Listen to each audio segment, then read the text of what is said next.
अस्सलाम वालेकुम, welcome back to my channel my kitchen recipes. आज मैं आप लोगों के लिए बहुत मजेदार सी और चटपटी सी रेसिपी लेकर आई हूँ। अगर आप लोग रोज रोज समोसे और पकोड़े खा खा के बोर हो गए हैं तो फिर आप लोगों ने इस रेसिपी को जरूर ट्राई करना है।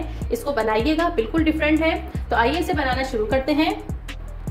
यहाँ मैंने पैन में 2 खाने के चम्मच कुकिंग ऑयल ले लिया है और ये तकरीबन गर्म भी हो गया है। इसके अंदर मैंने डालनी है प्याज। ये देखिए फाइन नहीं, रफली चॉप की है इसको मैंने।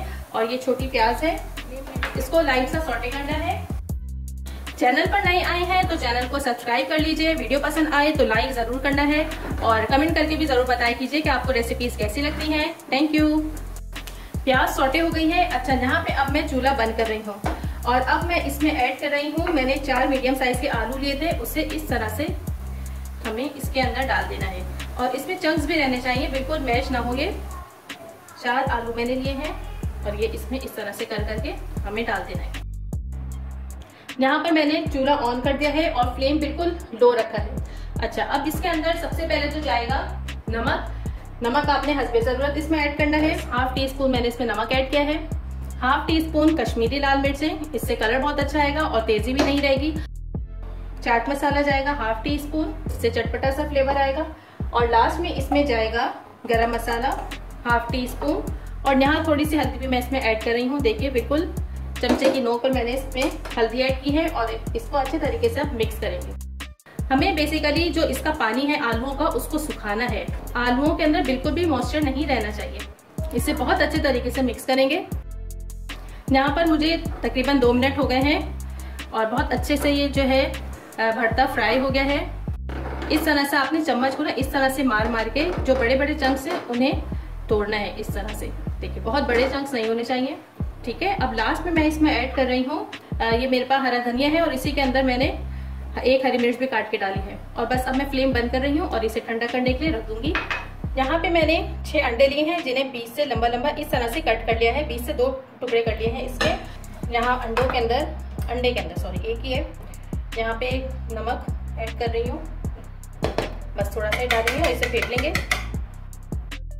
तकरीबन 10-15 मिनट हो गए होंगे और हमारा ये मिक्सचर जो है आलू का, ये जो है ठंडा हो गया है। अब हमें जो है फाइनल अपने राउंड की तरफ चलना है और यहाँ पे इस तरह से हमें जैसे कबाब बनाते हैं ना अपनी हथेली पर, इस तरह से मिक्सचर को आप देखें। इसके अंदर आपको चंक्स नजर आ रहे होंगे, इस तरह से ना नजर आने चाहिए, खूबसूरत लगता है। बिल्कुल इसको जो है मैश नहीं करना, ये इस तरह से हमें करना है। और इसमें रखना है 1 पीस अंडे का। ये देखिए इस तरह से रखना है, इसका मुंह इस तरह से रखना है और इसको बंद कर देना है। बहुत आसान सी रेसिपी है और घर में आपके अज्जा मौजूद हैं सारे, उसी से ही बन जाएगी और यूनिक रेसिपी है। आपने इसको ट्राई ज़रूर करना है। अफ्तारी में बनाएं, फैमिली में सबको बहुत पसंद आएगी। ये देखिए इस तरह से कोई जगह खाली ना रहे, इस तरह आपने आलू को तहम्मुल से ये काम करना है। चारों तरफ से इसको कवर कर देना है। बिल्कुल गोल कबाब की शेप देनी है आपने इसको। कहीं से भी ये खुला हुआ नहीं होना चाहिए वरना फ्राई करते वक्त ये फट भी सकता है। इसको मैं साथ साथ कोट भी कर करके रखती जाऊंगी। इस तरह से पहले हमने अंडे में डिप किया इसे और फिर ये ब्रेड क्रम्ब में। देखिए ये तैयार हो गया है। इसी तरह से सारे तैयार करके फिर मैं आपको दिखाती हूँ। और बस अब हम इसके अंदर अपने कटलेट्स डालेंगे। बहुत ज़्यादा नहीं डालने आपने। इन्हें फ्राई होते हुए तकरीबन 4 मिनट हो गए होंगे, 3 से 4 मिनट। और इनके ऊपर देखिए कितना खूबसूरत सा गोल्डन कलर आ गया है। यही वाला कलर हमें चाहिए था। और बस अब मैं इसे निकाल रही हूँ। ये देखिए कितने खूबसूरत लग रहे हैं। और यहाँ हमारे मज़ेदार से क्रिस्पी स्नैक्स बिल्कुल रेडी है। आपने इस रेसिपी को ट्राई करना है। वीडियो पसंद आए तो लाइक ज़रूर करना है, फैमिली में शेयर भी करना है और चैनल को सब्सक्राइब किए बगैर तो बिल्कुल भी नहीं जाना। थैंक यू, खुदा हाफिज़।